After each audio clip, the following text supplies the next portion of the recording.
que Romanos 12:1 fala? Ele fala que nosso culto racional é ser sacrifício vivo, santo e agradável a Deus. É isso que ele fala. O teu culto racional é ser sacrifício vivo, santo e agradável a Deus. E é interessante que essa palavra, essa expressão culto, ela é lógicos em grego. E Paulo está tentando aqui, a sua intenção é expressar através dessa palavra o culto espiritual e autêntico, sabe, regado de verdade e compromisso. Isso é para a gente avaliar. Será que nosso culto tem sido o nosso culto pessoal, sabe, a nossa vida, a nossa dedicação, a nossa vida em dedicação a Deus tem sido autêntica, tem sido verdadeira e tem sido regada de compromisso? Por isso que o tema da nossa mensagem hoje é culto racional. Amém? Lá em 1 Coríntios 3,16 fala que nós somos esse templo e santuário, e um pouco mais à frente ele vai acrescentar que precisamos glorificar a Deus com o nosso próprio corpo. Você está entendendo que a parada agora é muito mais pessoal e íntima com Deus, é com aquilo que acontece no teu interior, é com os teus pensamentos, é com as tuas vontades. Esse é o culto racional, o culto em que eu sacrifico as minhas vontades para fazer a vontade do Pai. Amém? E hoje eu queria compartilhar uma mensagem com vocês, um texto que está lá no livro de Juízes, no capítulo 2, a partir do verso 6. Queria que vocês abrissem a palavra de vocês, a Bíblia de vocês, em nome de Jesus. Abra aí para a gente ler junto. O texto é um pouco longo, mas a gente precisa ler ele todo para entender todo o contexto. Amém? Juízes capítulo 2, a partir do verso 6, deve estar aí na sua tela essa referência.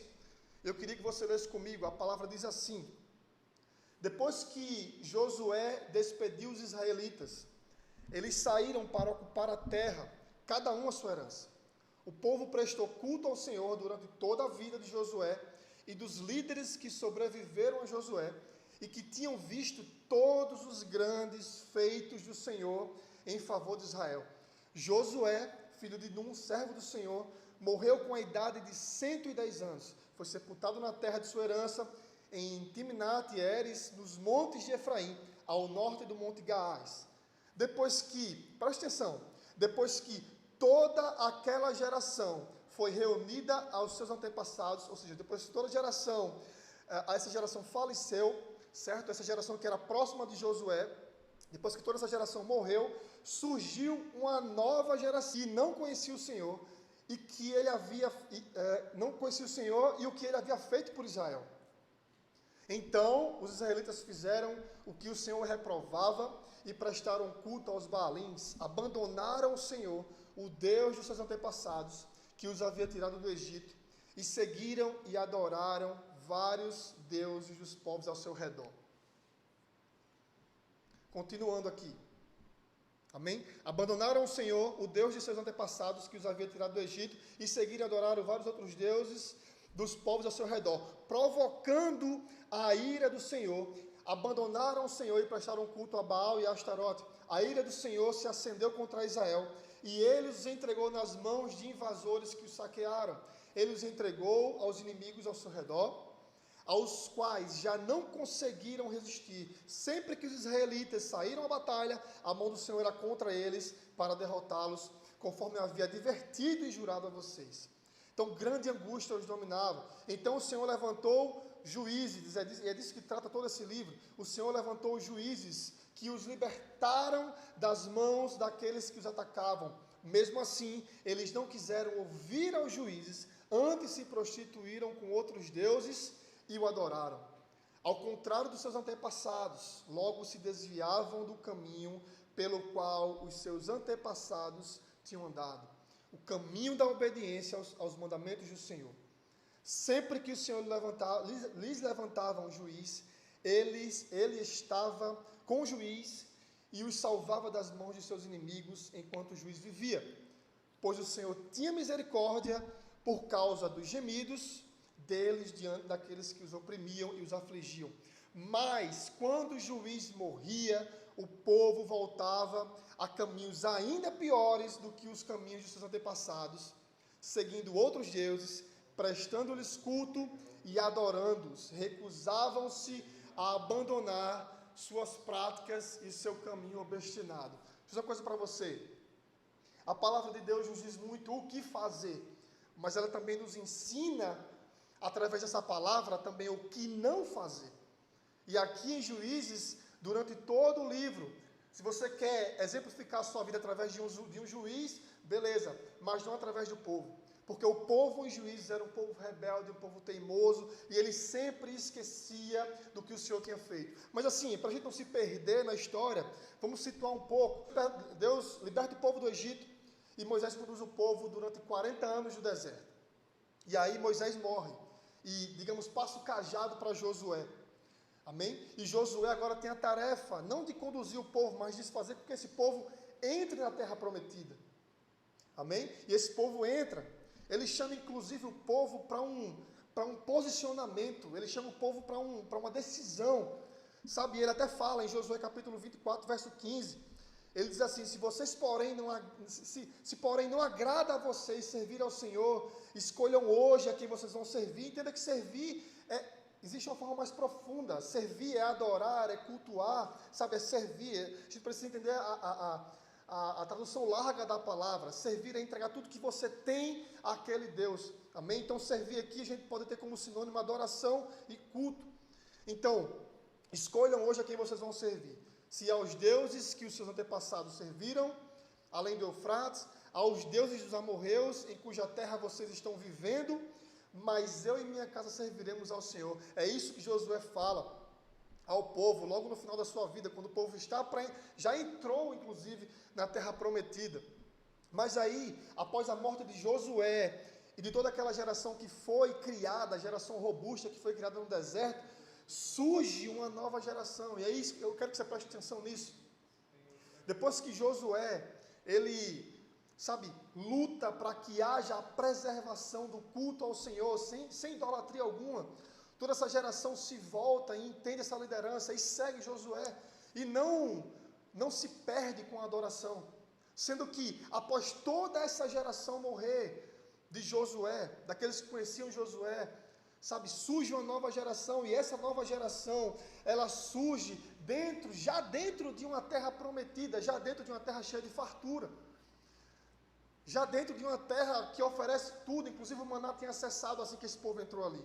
Então, a gente se encontra nesse momento, esse texto se encontra nesse momento, no momento em que o povo começa a andar dentro de uma terra onde tudo é possível, onde tudo é manifesto, o que eles quiserem comer tem, a terra manava leite e mel, era maravilhosa, e, distraiu esse povo começou a adorar os deuses que ali estavam, de povos que estavam ali ao redor, amém? A gente vê uma degradação espiritual, mas isso acontece demais. Se você parar para pensar, de Adão a Noé, nós vimos uma decadência espiritual. Se você parar para pensar, de Abraão a Moisés, da mesma forma, de Moisés aos juízes, igualmente, da igreja primitiva até hoje também observamos a mesma coisa, uma decadência espiritual. E embora muitas vidas tenham sido acrescentadas, me entenda, o acréscimo de mais vidas não significa dizer que o povo está mais espiritual. A gente precisa entender isso, mas a gente precisa entender também que de lá para cá, da igreja primitiva para cá, existe um decréscimo espiritual, digamos assim. E é isso que acontece aqui. Esse povo, ele vem numa decadência espiritual absurda.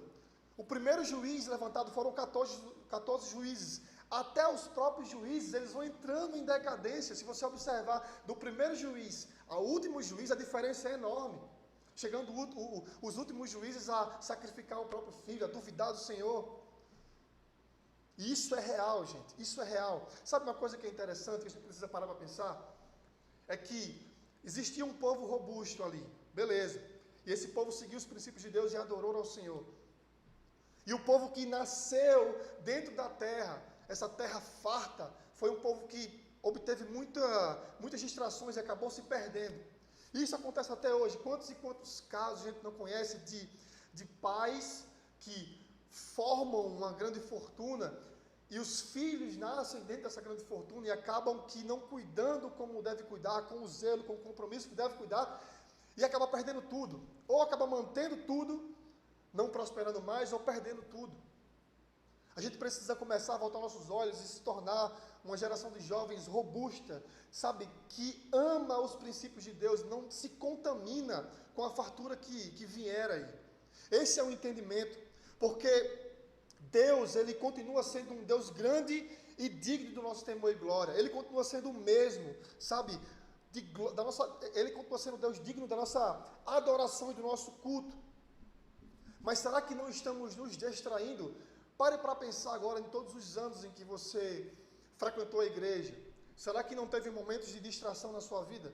Será que não houve momentos em que seus cultos foram totalmente distraídos? Você foi para a igreja, ou sei lá, você foi orar, né, e suas orações eram, em vez de ser regada de compromisso e verdade, era regada de sono. Sabe, a tua leitura da palavra, você lia uma página da Bíblia e passava a outra página, já não lembrava o que estava escrito na página anterior. Tem gente que não lembra nem o versículo anterior. Pessoas vão para o culto, vai para um culto, sai do culto, já esquece aquela mensagem e a gente passa a viver uma vida muito vazia diante de Deus. Isso não é adoração, isso nunca foi culto.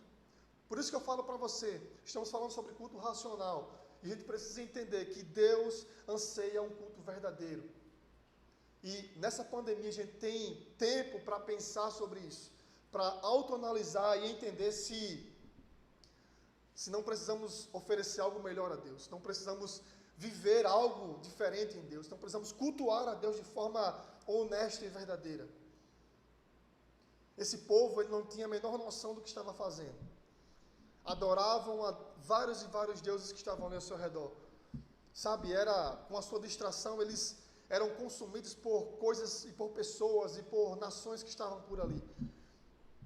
E a gente precisa avaliar se o nosso coração não estava assim durante todo esse tempo em que a gente frequentava cultos, ia para casa, sabe, e lia a palavra, e orava, enfim, fazia qualquer coisa, mas sem nenhum tipo de compromisso real com Deus. Deus hoje está nos chamando para pensar nisso, amém? Porque mesmo Deus enviando 14 juízes para livrar aquele povo, tentar trazê-los para os princípios, o povo desmerecia esse comando. Deus enviava o juiz, aquele povo era liberto, o povo se arrependia, chorava, mas rapidamente esquecia. Senão Deus não tinha enviado 14, mas tinha enviado um, e o povo tinha se voltado e estava tudo ok. Mas não, a cada juiz era um novo esquecimento. É como se a cada memória de Deus, a cada momento que ele lembrasse desse povo, o povo esquecesse dele. Ou seja, a cada memória de Deus vem o esquecimento do povo. E a gente precisa começar a entender se isso não acontece em nossa vida. Tem muita gente que reclama diz que o seu maior problema é a montanha espiritual, o carrossel espiritual, na verdade. Né? Um carrossel espiritual, a montanha russa espiritual, de viver de altos e baixos. Mas o grande problema é que a gente lembra e esquece. Deus não se tornou ainda grandioso para a gente. Porque se ele se tornasse, teríamos muito mais compromisso com esse Deus. Seríamos a geração robusta de Josué, seríamos a geração que também foi robusta no tempo de Moisés, embora houve muita luta para manter os princípios. Mas essa geração se construiu no deserto. Sabe, essa geração se construiu, se formou, se forjou no deserto. E logo quando eles assumem essa terra e estão num lugar confortável, a adoração é cessada e começa a se adorar outros deuses. Sabe, nós precisamos refletir sobre isso, amém? Porque Deus, sendo o Criador do universo, libertador e sustentador de Israel, se tornou pequeno no coração desse povo. Deus não muda de tamanho, Ele não muda a sua dimensão, mas Ele pode se tornar pequeno para você, caso você queira e permita. E aí, meu amigo, não tem nada que te faça ter compromisso com o Senhor, não tem nada que te faça ter compromisso em buscá-lo. Porque se Deus é pequeno e é parecido com qualquer outra coisa da tua vida, facilmente ele será substituído. E nós estamos aqui para entender que um culto racional a Deus somente é possível quando a gente tiver uma mínima noção da sua grandeza, da sua misericórdia, do seu infinito amor. Uma mínima noção que você tiver de como Deus é grande, talvez o teu culto racional mude. Uma mínima noção que você tiver de como Deus é poderoso, talvez o teu culto racional mude. Porque se o povo estava ali, aquele povo que era robusto, que viu o maná caindo do céu, sabe, que viu Deus sustentando aquele povo no deserto, eles criam que Deus estava ali com eles. Mas agora essa próxima geração esqueceu. E o Deus que abriu o mar, sabe, o Deus grandioso que abriu o mar, que sustentou o povo no deserto, que deu o maná, que fez milagres e mais milagres para sustentar esse povo, agora era um Deus pequeno para esse povo que estava ali dentro. Como é que um Deus pequeno é digno de adoração em nosso coração? É impossível. Ele precisa se tornar grande, e Ele só vai se tornar grande quando houver devoção real a Ele, quando houver busca real a Ele. E aí Ele vai começar, sabe, a aparecer para você, a se mostrar para você, a se revelar para você. É o que fala lá em Jeremias. Ele quer se revelar para você, Ele quer demonstrar quem Ele é, a sua grandeza, te mostrar coisas ocultas. Mas isso não vai acontecer se Deus se perde no meio dos teus afazeres, se Deus se perde no meio de qualquer coisa, de pessoas e de tudo. Deus continuará sendo pequeno. E não existe culto sacrificial a Deus pequeno.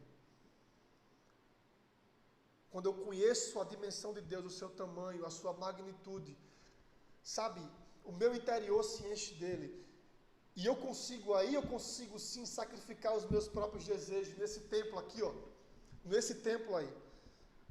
É isso que eu estou querendo dizer para você.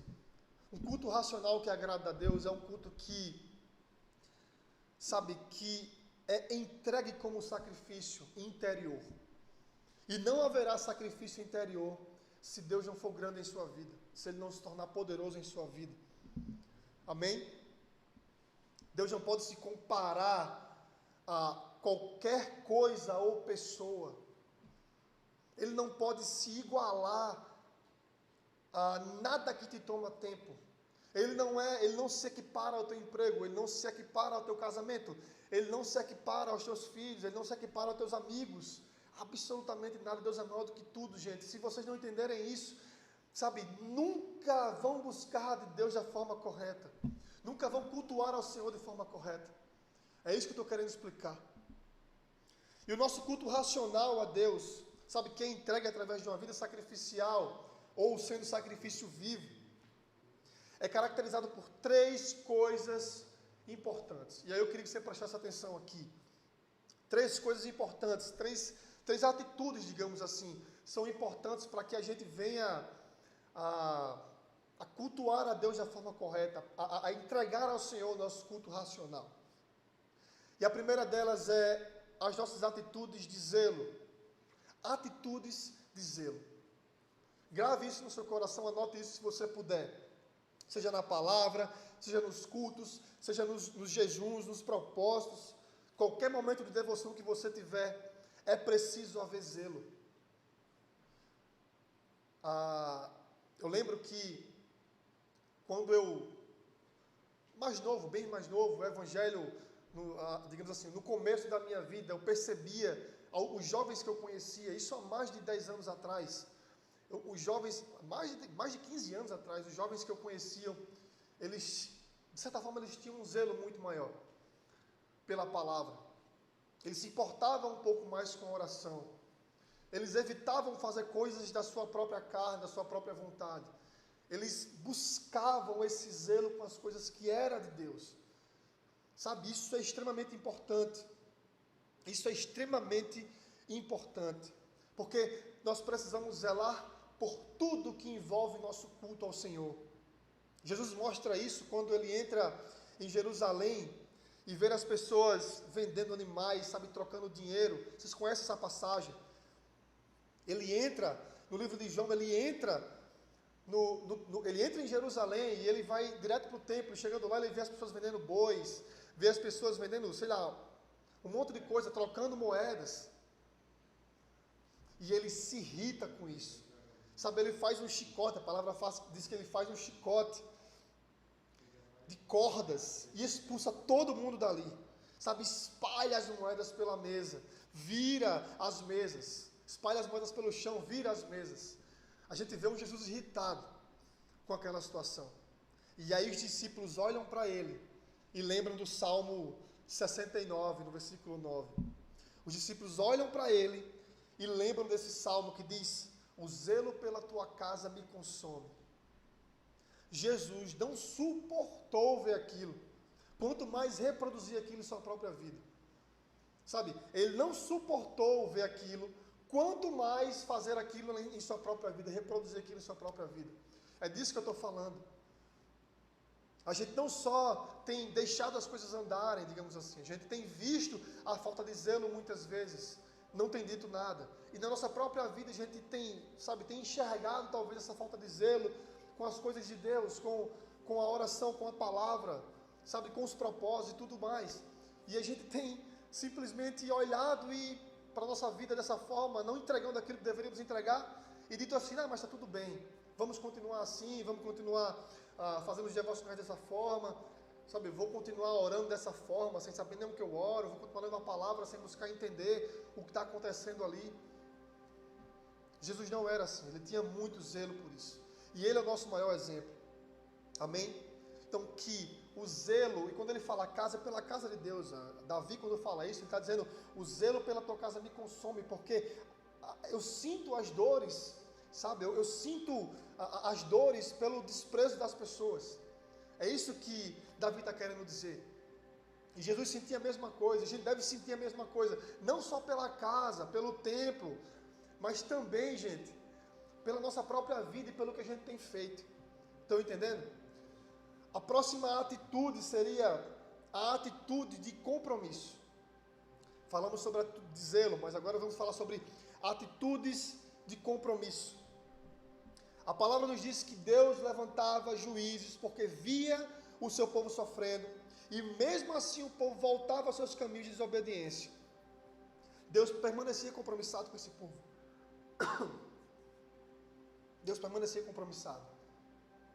Ele nunca esqueceu. Ele olhava para o povo, lembrava e tinha misericórdia. Sabe, mas onde está o nosso compromisso com Deus?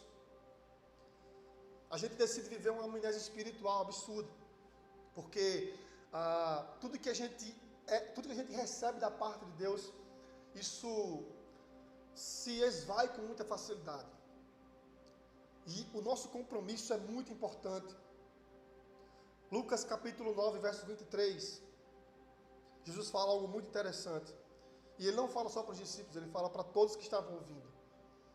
Não é só os discípulos que se tornariam apóstolos e bispos, ou sei lá o que. Ele está falando para todo mundo, todo aquele que crê na sua palavra, todo aquele que crê que ele é o Filho de Deus. Ele está dizendo assim, se alguém quiser acompanhar-me, negue-se a si mesmo, tome diariamente, vou repetir, diariamente a sua cruz. É isso que ele fala. Tenha compromisso diário comigo, compromisso diário com a minha vontade, compromisso diário com aquilo que eu anseio. Gente, muito mais do que frequentar um templo, embora a palavra nos diga que isso é importante, é bíblico estar na congregação junto com os outros santos, mas a gente precisa entender que o zelo, e principalmente agora o compromisso diário, é muito mais importante. Porque aonde nós estivermos, para onde a gente for, com o que a gente estiver falando, em qualquer situação que a gente estiver exposto, nós demonstraremos compromisso a Deus, inclusive sozinhos. Não só mostrando para as pessoas, para A ou para B que tem um compromisso, não, mas sozinho, no meu interior, eu demonstro o compromisso que eu tenho quando sacrifico minhas vontades. Isso é culto e adoração. A gente precisa ter na nossa cabeça que ser compromissado com Deus é frequentar 100% dos cultos que é oferecido no templo. Mas compromisso com Deus não é só levantar as nossas mãos dentro da igreja, gente. É muito mais do que isso. Sabe, é quando a gente nega o pecado. É quando a gente nega a nossa carne diariamente. É quando a gente decide fazer a vontade de Deus. Isso é compromisso com a palavra. Isso é compromisso, isso é culto e adoração ao Senhor. Isso é culto racional. Precisamos entender isso, fazer com que isso faça parte do nosso coração. E a terceira atitude que nós devemos tomar é a atitude de exclusividade. A atitude de exclusividade. Isso aqui, gente, é o que consome a minha alma nessa noite. Porque existe um refrão presente em todo o livro de Juízes. E o refrão é o seguinte: cada um fazia o que lhe parecia certo. Então, se eu acho que isso aqui é certo, se eu acho que esse aqui é o Deus que eu devo adorar, é esse que eu vou adorar. Se eu acho que isso aqui é o que eu tenho que fazer, é isso que eu tenho que fazer. E durante todo o livro de Juízes, esse refrão se repete. Agora, você imagine uma nação de filhos de Deus, cada um fazendo aquilo que bem interessa. Como seria, sabe, que bagunça absurda seria. Cada um considerando o seu Deus maior do que o outro. Os seus deuses, os seus ídolos, digamos assim. A gente precisa entender que ídolo, sabe, que Deus, no próprio Novo Testamento, Jesus chama o dinheiro de mamon, né, de um senhor, de algo que a gente pode adorar. Então, se ele diz isso, ele abre brecha para que a gente considere também outras coisas materiais como deuses em nossa vida. E na minha humilde opinião, aquilo que toma boa parte do nosso tempo, que toma boa parte da nossa atenção, o qual o nosso coração está ligado, isso pode se tornar um ídolo rapidamente na sua vida. E se você parar para avaliar, você vai ver que talvez coisas fúteis são ídolos na sua vida. Estou nem falando de dinheiro, mas outras coisas que tomam o teu tempo. Ah, Arthur, mas eu trabalho 8 horas. Eu não tenho como passar 8 horas orando, mas eu não estou falando somente de tempo físico, mas de qualidade de entrega. Às vezes, por muitas vezes na minha vida, 1 hora de trabalho me rendeu mais do que 8 horas de trabalho em outros dias. É isso que eu estou falando. É qualidade de tempo, de entrega. Sabe? E muitas vezes, 1 hora que você dedica a Deus, mas dedicada de fato, é muito mais válida do que 1000 horas de culto. Entenda isso, coloque isso no seu coração, leve isso como algo muito mais importante, porque eu já vi pessoas chorando porque não vão para a igreja. Ferrou, porque tem lugares que não há perseguição, que há perseguição na verdade, em lugares que não tem templos, em lugares onde as pessoas não podem sair de casa, não podem nem falar o nome de Jesus. O que é que vai acontecer com essas pessoas? Vão para o inferno todas porque não conseguem entrar dentro de uma igreja? Gente, isso é ridículo. A gente precisa começar a entender aquilo que Deus anseia. Vivemos num país maravilhoso, a gente pode ir para a igreja, se reunir com os irmãos, sabe, estar próximo, abraçar. Mas pensa bem que isso não é a totalidade do culto ao Senhor. Isso é parte importante, mas não é a totalidade. E não é o que foge ao nosso coração. Dificilmente cultos físicos fogem ao coração do homem.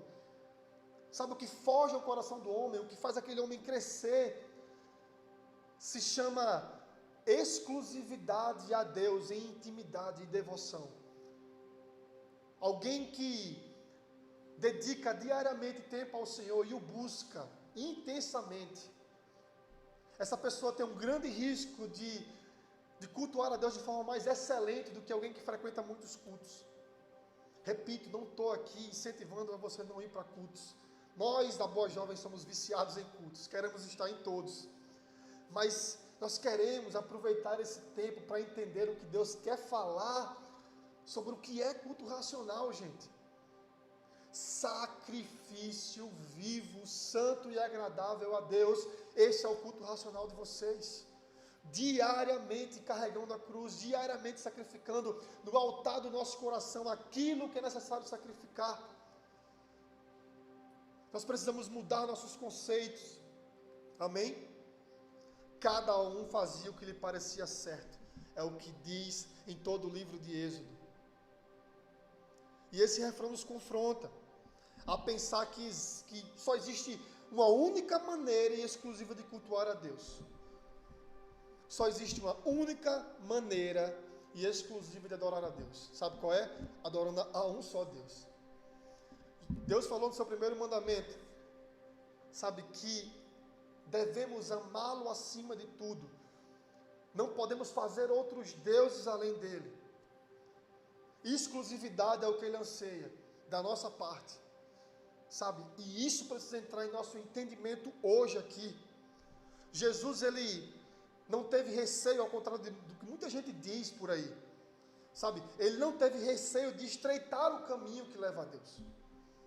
Porque se Jesus fosse como o Cristo que esse mundo universalista fala, ele seria um Deus que ampliaria os caminhos. ele diria aquela famosa frase, ele falaria assim, ó, todos os caminhos levam a Deus.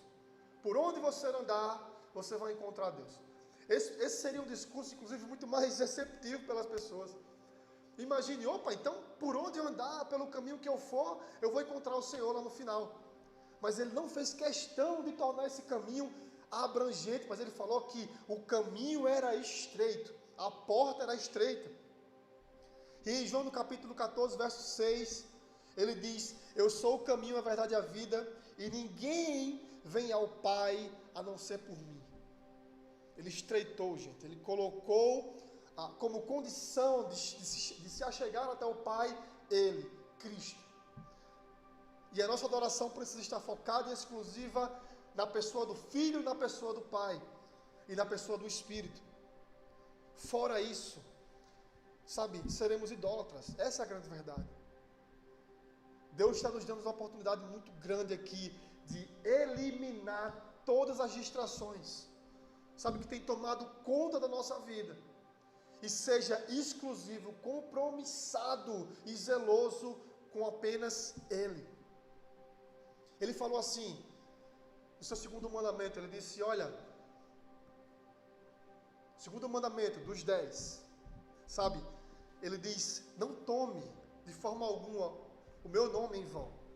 E tomar o nome do Senhor em vão é tomar de forma inútil. Mas e quando filhos de Deus se entregam a Ele, quando nós nos tornamos filhos e decidimos viver uma vida de inutilidade, isso não é falta de zelo, de compromisso? Sabe, isso não é falta de exclusividade a Ele? Quando a gente simplesmente nos tornando filho, vivendo nesse mundo, sabe, onde a gente poderia estar glorificando o nome dEle, a gente simplesmente não faz nada e se torna inútil. E o segundo mandamento diz, ó, não tome meu nome em vão.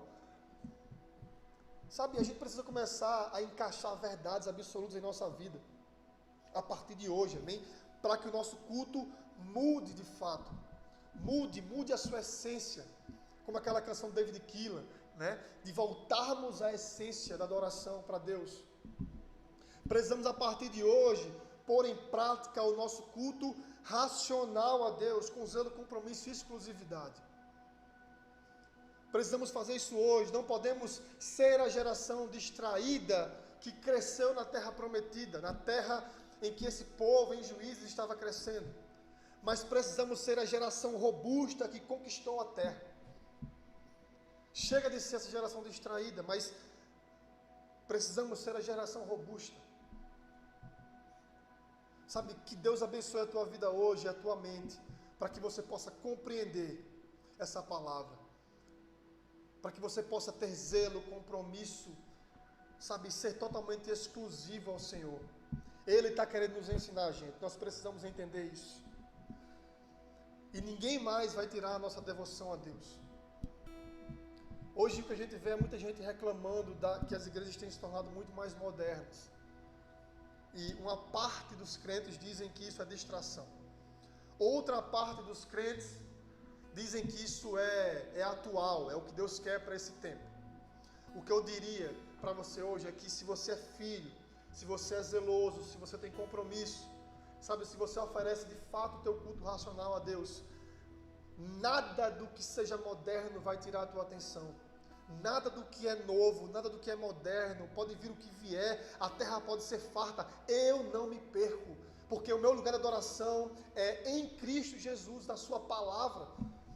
Eu nunca vou me perder se eu estiver assim, zeloso e compromissado com o Senhor, e sendo exclusivo, amém?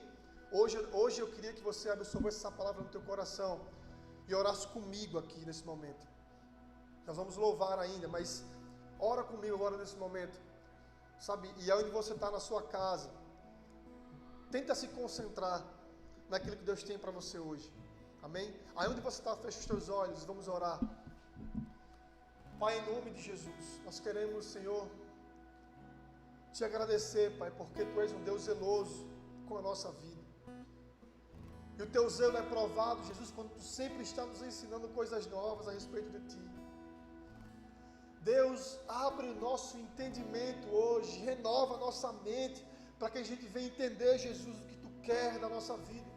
porque eu sei que todo esse caos mundial tem um propósito, e eu preciso me encaixar nesse propósito, orar dentro de um propósito, orar dentro da tua vontade. Jesus, e nós queremos hoje receber esse entendimento, Pai, e nunca mais, Senhor Deus, cultuar a Ti da forma errada, porque Tu és um Deus poderoso e grandioso, e nós queremos, Jesus, nos distrair com as coisas desse mundo. Nos ajuda, Deus, a entender a Tua vontade aqui. Aí onde esses jovens estão, na casa deles, Pai, que em nome de Jesus, eles possam receber essa palavra no coração, seja como flecha afiada, Pai. Em nome de Jesus, nos muda aqui nessa noite, nos faz entender, Jesus, como devemos nos aproximar de Ti. Senhor, eu tenho certeza que quando tudo isso passar, nós entraremos sim dentro dos templos. Mas, Pai, antes disso, nós já Te amaremos. Antes disso, já seremos sacrifícios vivos, permanentes, constantes em Tua presença. Senhor, e nada do que esse mundo nos oferecer, adiante essa turbulência que estamos passando, nada que o mundo vier a oferecer, nós aceitaremos. Nos tornaremos, Pai, essa geração, a geração que entrou na terra prometida. Nos tornaremos essa geração que guardará os Teus princípios e não vai se corromper com outros deuses, com ídolos, com coisas dessa terra que só fazem nos distrair. Não seremos assim, Pai, não seremos uma geração distraída.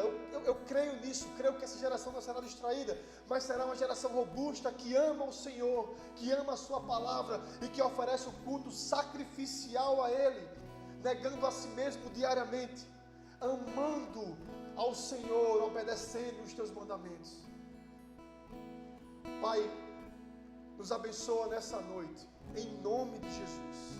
Nós queremos agora louvar a Teu nome e engrandecer a Tua palavra, engrandecer a Teu Espírito, engrandecer a Teu Filho, agora nesse momento, em nome de Jesus.